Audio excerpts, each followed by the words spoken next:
It is time to discuss the 2010-2011 season and how all 30 teams did that year. Now, we can jump right into that because the Hockey News didn't have a top 10 for players that year. Every year they do a top 50. They did one this year, but their top 50 wasn't in that magazine. So that's two out of all the ones that I've done the seasons in review for that just haven't had a top 50, which is kind of weird. Anyways, the way that they listed teams in this one was completely different as well. They listed them first Eastern Conference by their predicted standings, and then Western Conference by their predicted standings. So rather than try to jump around, I thought, yep, all right, I'll go ahead and rearrange the board, and I'll go in their order, which puts Washington at first. Washington predicted to be first in the East. They were tops in the East again that year, and then they were swept by Tampa Bay in round two. And this is right about where a lot of the Ovechkin comments start about, well, they're not going to win with Ovechkin. Well, this is how it works.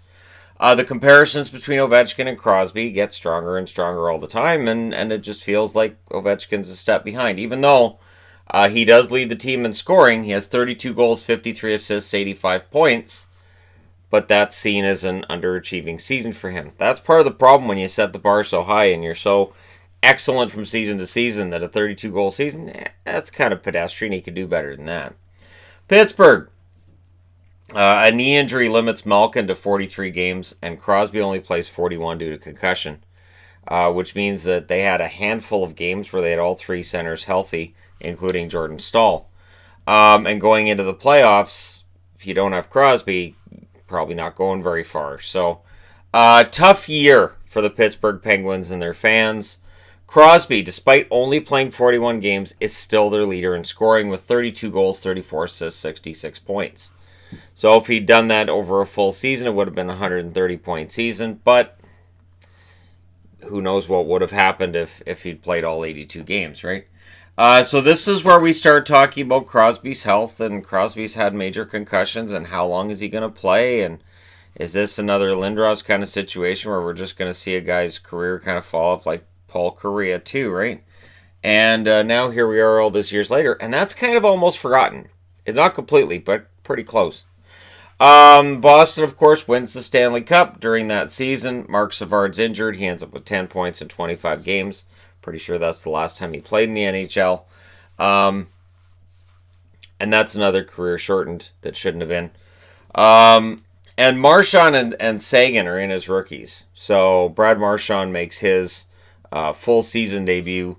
Sagan has sort of baby stepped into the roster. There were Bruins fans that weren't happy about it either, and you got the feeling Sagan thought he could have played a much more important role with that team. The funny thing is, right up until the conference final, I wanted Claude Julien out because I felt that he was holding back Tyler Sagan and that they should be playing him a ton more than they did. Because if you look at their leading scorers, Milan Lucic, 30 goals, 32 assists, 62 points.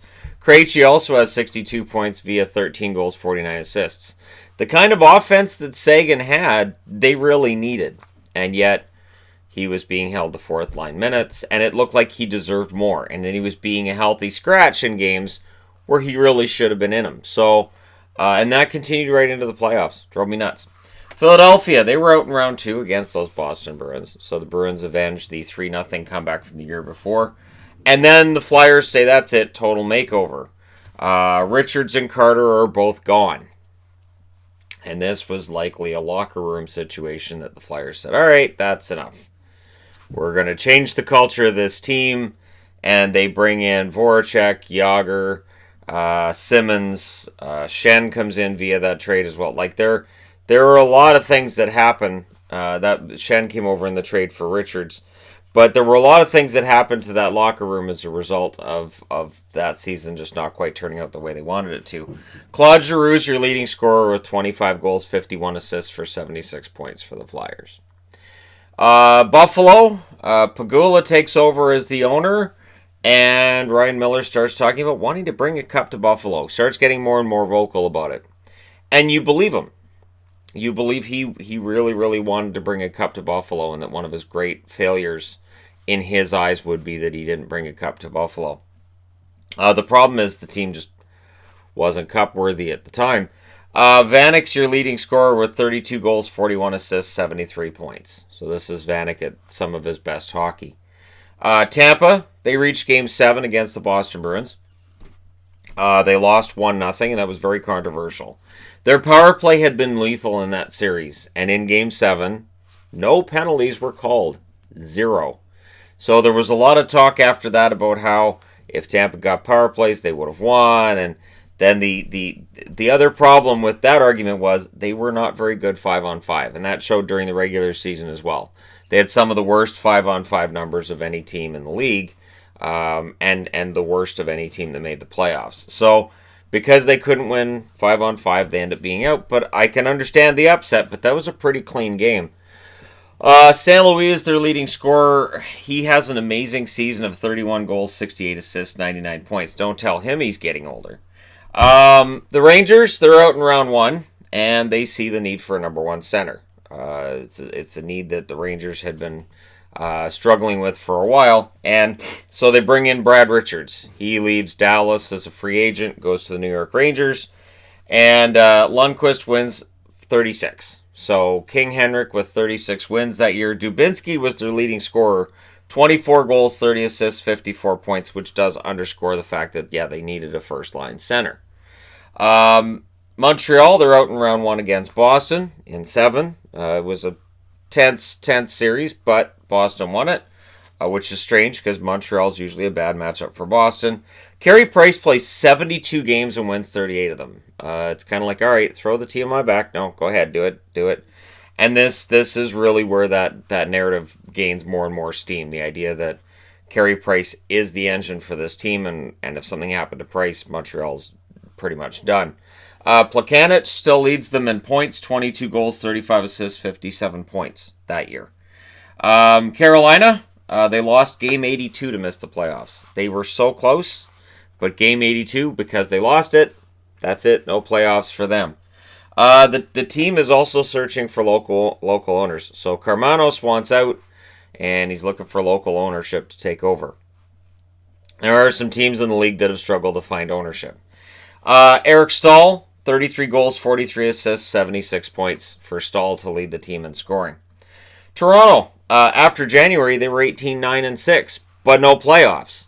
So Leaf fans at the time said, hey, we were really, really good after January. We're going to be really good next year. And that's kind of what happens. Fandom will look at how the season ended and say, all right, we're going to carry this into next year. Sometimes it works. Many times it doesn't. Reimer was solid, but Gustafsson struggled. And you looked at the numbers from that year, there was a large difference between Reimer's play and Gustafsson's just by the numbers. So Kessel's still your leading scorer, 32 goals, 32 assists, 64 points. Kind of the same old in Toronto.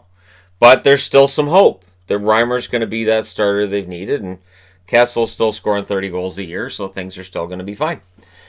New Jersey, no playoffs, and they only score 171 goals. That's crazy. So no matter how solid Brodeur had been, wouldn't have mattered.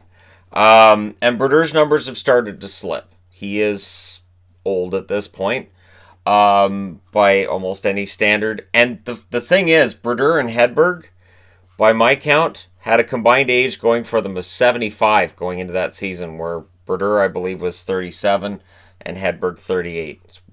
I may have got those numbers backwards. The point is still the same, that the tandem of Brodeur and Hedberg, this was a very veteran tandem. Elias is your leading scorer, 21 goals, 41 assists for 62 points for the New Jersey Devils. So he had 21 out of that 171 goals. The Islanders, small improvements here and there. Still no playoffs. 6 goalies used that year, which was a team record. And DiPietro plays a grand total of 26. So again, we're just tracking DiPietro year to year and see how things go with him. And it was a combination of his contract and injuries that will be his legacy. Tavares, 29 goals, 38 assists, 67 points for John Tavares. Still the leading scorer and really now the identity of that team. Winnipeg. Winnipeg's back. The Atlanta Thrashers. No playoffs and then no building. So without a building to play in, the NHL's like, all right, we've got to find a new home for Atlanta. Winnipeg had been waiting a while, and they said, all right, we'll throw it into Winnipeg. And that's what happened. And they inherited a team from Atlanta that wasn't really great. Had no playoff success, never won a game. Only made the playoffs once in their entire existence. And their leading scorer that year was Andrew Ladd, 29 goals, 30 assists, 59 points. And of course, for Winnipeg, they had to start off in the East. They weren't playing in the West. And so they had to start off playing in the East and making do with what they had. Florida, they're last in the East, and it's a disaster. They lose 16 of their final 20 games. That's a special kind of drop. Vokun then exits after that season, probably tired of being the best player on the team and watching everything just fall apart. And Weiss is still your leading scorer in Florida with 21 goals, 28 assists, 49 points. And he's their leading scorer. It's a team that can't score. It's a team that's not very good. And it just seems to be getting worse for Florida at this stage. The Oilers. Edmonton. No. Ottawa. I'll get it. I'm just thinking of the wrong tire fire at this stage. This is the Ottawa tire fire. And what's weird with this one is that what was going on in 2011 sounds really familiar, which is kind of why I'm conflating tire fires that I shouldn't be. Melnick was talked into unloading veterans to save money and get younger. And so they also traded for David Rundblad, who they felt was going to be great on the blue line and help support, I should say, Erik Karlsson's game. That draft pick they gave up turned out to be Vlad Tarasenko. So while they're talking about unloading vets and trying to go into sort of a rebuild, retool, they're not thinking about the long term at all. So it seemed kind of weird to me that I was reading Melnick unloading vets, and I'm like, that sounds really familiar. Spets is your leading scorer, 21 goals, 36 assists, 57 points for the Senators. So that rounds out your East. Into the West. Vancouver, of course, famous for their meltdown in the finals, Game 6 and Game 7, and then, of course, the riots that followed in the city of Vancouver. Gotta say, if Vancouver had won, they would have rioted. It didn't matter. People wanted to riot. Wouldn't have mattered what happened in that game. At all. Riots still would have taken place.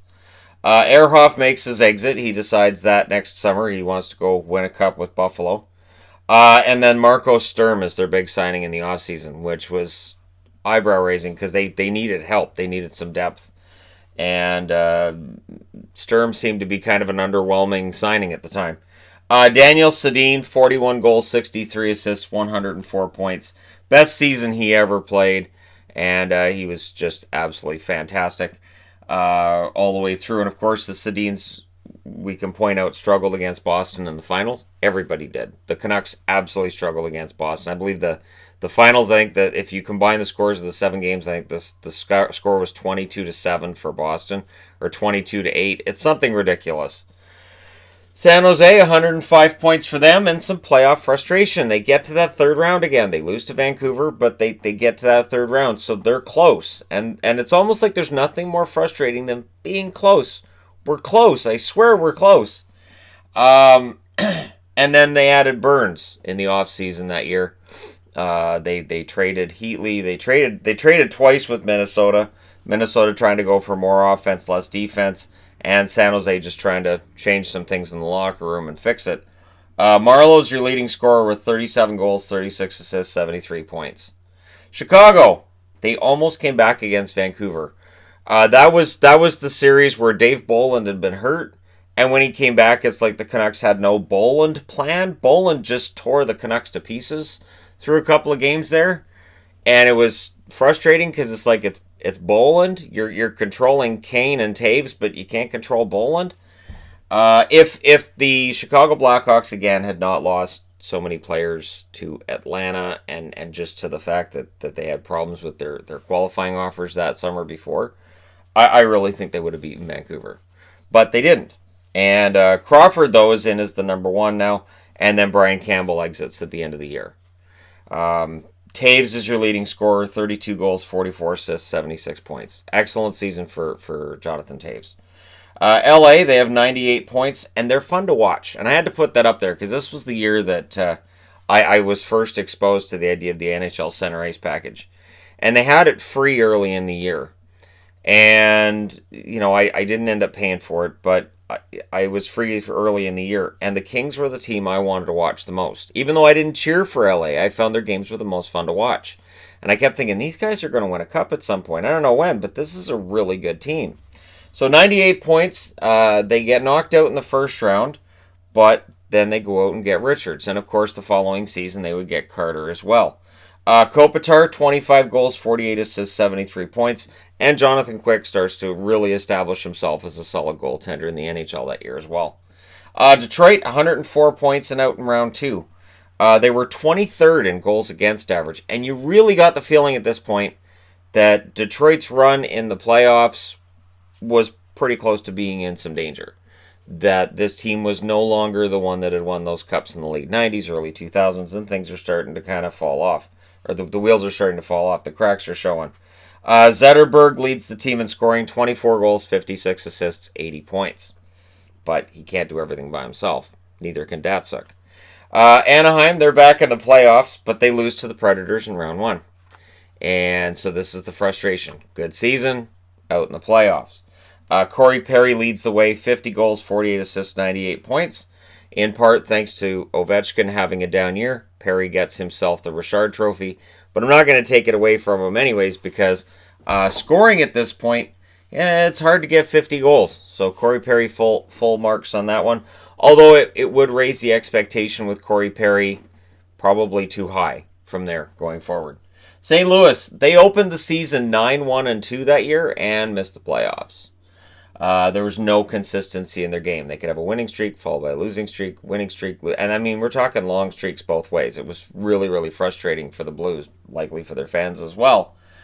David Backes, pretty good that year. 31 goals, 31 assists, 62 points to lead the team in scoring. Nashville, 99 points, and they're out in round 2 versus Vancouver.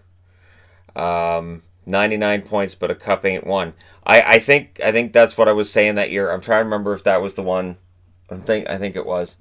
Their offense was 22nd, so that's what really cost them, was that they didn't really have the offense to compete once they got against a team like Vancouver that had so much offense to give. And of course, they were knocked out by Ryan Kesler. That was Ryan Kessler's best series he ever played in his career. Sergei Kostitsyn's the leading scorer for Nashville that year. 23 goals, 27 assists, 50 points for him. So 50-point team leader, probably need more offense. Colorado, disaster. They're 68 points, but they won 10 of their last 44 games that year. Yeah, 44 games and they win 10. So it was a disastrous season. They're 30th in goals against average. Craig Anderson, Brian Elliott, and Peter Dubé, all poor stats that year for the Colorado Avalanche. And so they go in a whole new direction. They trade out a first-round draft pick to bring in Semyon Varlamov. So it's a risk, but it's one that actually turns out pretty well in their favor. Matt Duchene's their leading scorer with 27 goals, 40 assists, 67 points. Calgary. They had a 21-11-9 finish to the season, but they missed the playoffs as well. So this is one of those years where there were some teams had furious finishes, just couldn't get into the playoffs. 71 games played for Kiprusoff, which is too many. We don't see that now for a reason, and it's because we started to understand during seasons like this that when you play a goaltender that much, they don't really have anything left for the playoffs if you can get there. In Calgary's case, they can't get there. I believe Henrik Karlsson was their backup, and he was shaky. So you got a shaky backup, that doesn't help things either.